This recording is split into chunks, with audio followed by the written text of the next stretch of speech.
I'm doing isn't going to have any sound because I'm wearing headphones. Oh, that's a bad video then. Yeah, it's a silent film. I'll just add, like, text bubbles to it or something. Yeah, just so we can know what we're thinking. Mm. All right. Alan, what is child abuse? I guess there's different kinds. There's, the whole physical abuse where you give them the punchies. You got the emotional abuse. You got sexual abuse. Main things that I can think of. All right. Do you need more than that, or is that what you're asking? No, that's what I was asking. And what are some of the causes of child abuse? Like, why does it occur? It's a good question. I guess there could be different reasons. I could Google it if you want me to. But I guess my thoughts has a lot to do with whoever is doing it. For one thing, just being around someone who does that, I guess, could be a reason. Like, just proximity, environmental type stuff, where you're at. I guess if you want to talk about, like, if a parent is doing it, or an uncle or something, you could probably talk about their childhood experiences. If it's emotional abuse or some type of physical abuse or whatever, I guess a lot of times there might be drugs and alcohol involved with the person, and a lot of times people might be taking things out on them, their own failures, and if they see things in them that reminds them of their self, I guess. It might be reinforcing in a way, because when you have someone you can take something out on, or whenever you punish somebody, it kind of has that relieving feeling for the person doing the punishment. So that in itself can be a reinforcing factor. What else was I going to say? Do you remember what I was going to say? No, I don't. I can't think of the other things I was going to say right now, so we can move on, and if I can remember, I'll come back, I guess. Alright,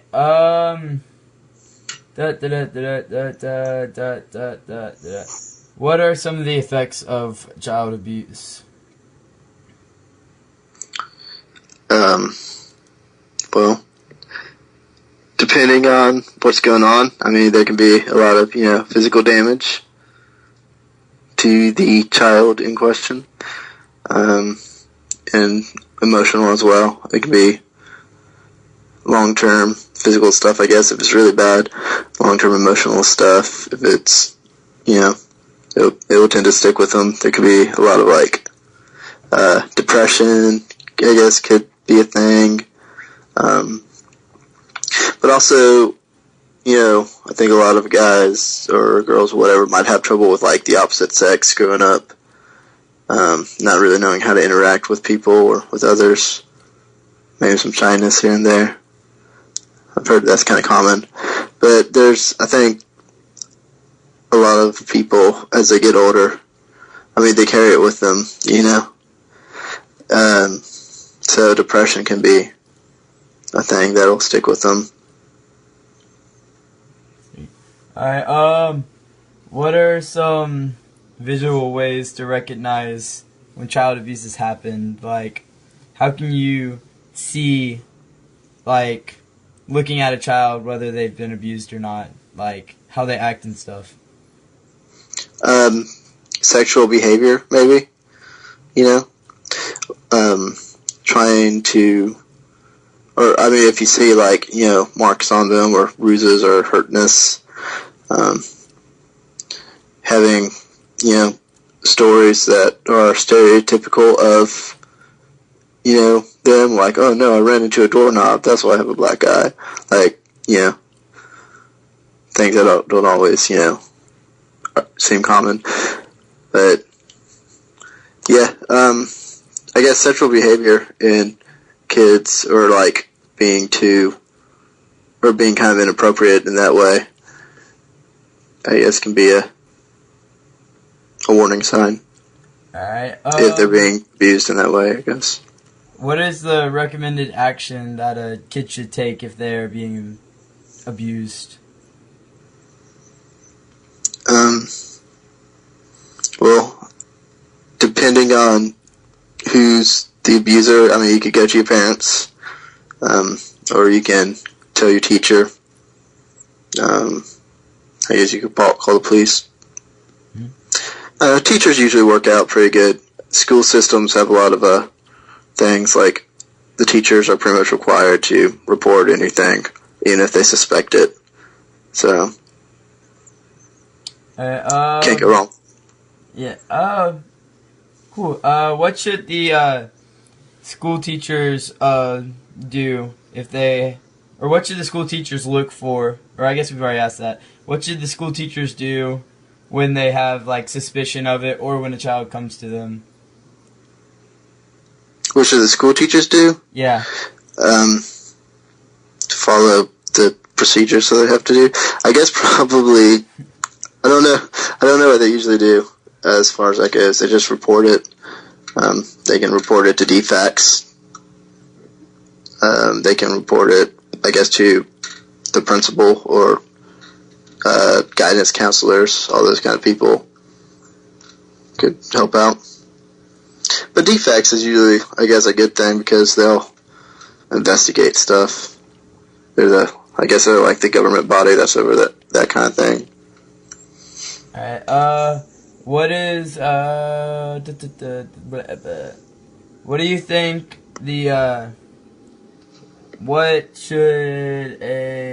that's a hard way to phrase that.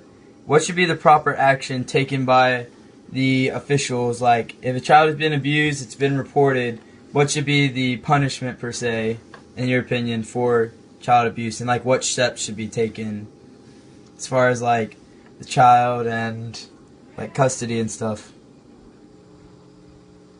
Well, I mean, the main concern, I think, is getting the kids to safety, taking care of them. So, I guess if, they're not in a safe environment, get them out of there. You can, and as far as that, I don't know what you want to do next. Depending on all the situations, maybe go to a grandparent or maybe just become a ward of the state, however that works. And it can be kind of rough for the kids, but there is already rough for the kids. So, as far as punishment for the person abusing, I think what they normally do is put them in jail and they make them be on one of them websites. Personally, I never agreed with the whole PRISM system because everyone seems to go back there anyway, so it doesn't seem to be working quite right. So, I don't really know how to do that best, though. But, yeah, definitely shouldn't be around kids, so I guess remove them from that. Keep them on those websites and figure out whatever best way to, I guess, punish/rehabilitate.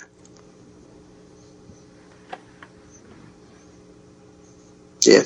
Alright, I don't know.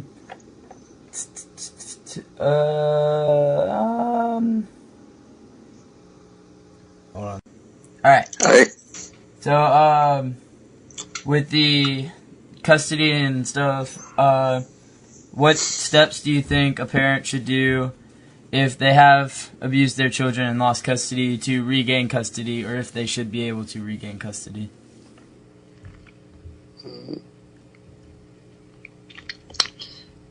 Well, I guess it's hard to say. I think whatever process should probably be a long process.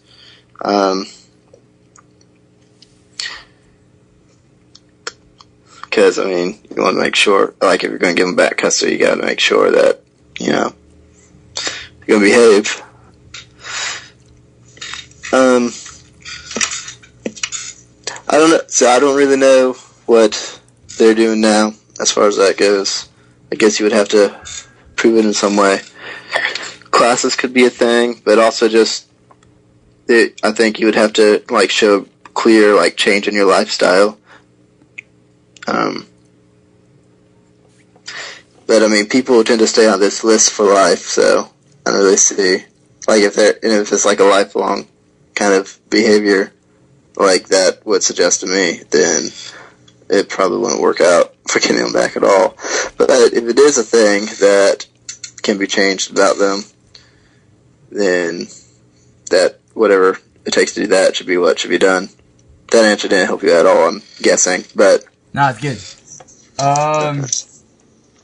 What steps should be taken to prevent child abuse from ever happening?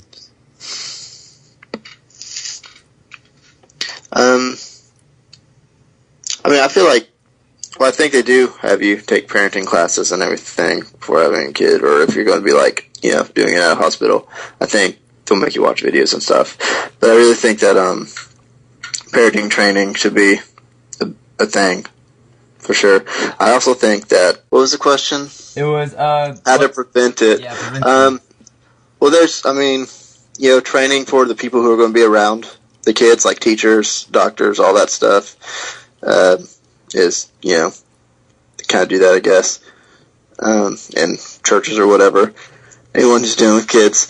I guess they do good touch, bad touch stuff with kids, but some kind of program with that. I don't know if it works or not, so if it doesn't, then they need to work on that. I think that monitoring parents, or like having some kind of like parenting, like a more intensive parenting class before having babies, I think that would be nice, but what else? Alright, would you classify... do you think child abuse is a growing or shrinking issue, and why? I think the issue itself will never shrink because it is such an important issue. As awareness goes up, I mean, the statistics will go up. We'll be more vigilant, hopefully, and we'll see the problem with better training and whatnot. What are you doing? I'm videotaping.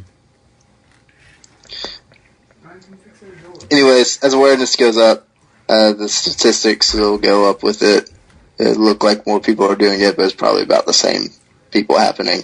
It's just that we're finding it more. Right. So we are able to do more. Thank you. Nailed it.